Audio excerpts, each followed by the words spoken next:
On est entre deux saisons, entre la fin des légumes d'hiver et puis les petits légumes qui arrivent.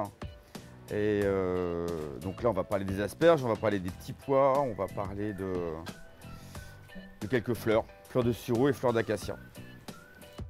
Pascal Guillaumin tient le Florimont depuis 23 ans. Il est accompagné dans cette aventure de Laurent Martin qui est en salle.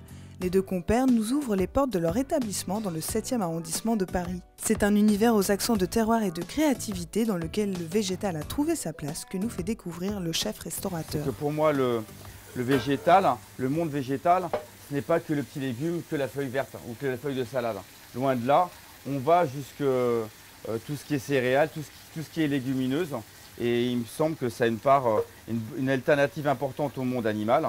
Et le légume doit avoir sa place autant qu'un poisson, autant qu'une viande, autant qu'un dessert. Ce n'est plus un accompagnement, ce n'est plus qu'un accompagnement.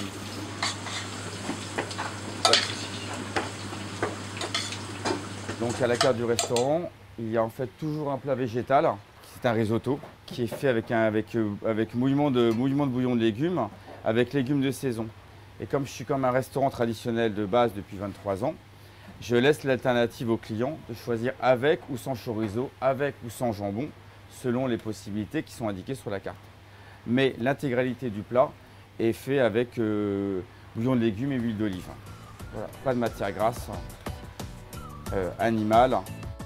Bien avant d'adhérer à Bon pour le climat, il a questionné son entourage sur la cuisine végétarienne. Grâce à une coach culinaire, le chef cuisinier s'est intéressé à la lactofermentation et à des aliments comme le tofu. Une évolution de sa cuisine qui a conquis ses clients et qui l'a poussé à rejoindre l'association. Alors pour arriver à faire reprendre sa place aux légumes dans la construction du repas, comme je suis une formation traditionnelle, le plat principal avait son importance. Donc, comment je peux faire pour apporter cette part de légumes tout en respectant ma cuisine, mes cuissons longues, le choix des produits, la provenance des produits. Donc, j'ai pensé par rapport aux entrées et aux desserts. Donc, d'accentuer, de diminuer tout ce qui est de part crème, beurre et de travailler sur des entrées plus sur le végétal et des desserts avec moins de crème, moins de beurre également et d'autres types de farine.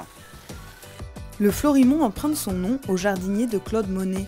À sa manière, Pascal Guillaumin s'en inspire pour tirer le meilleur des ingrédients que lui offrent les saisons, afin de proposer aux gourmets qui fréquentent son restaurant une palette infinie de saveurs et de couleurs.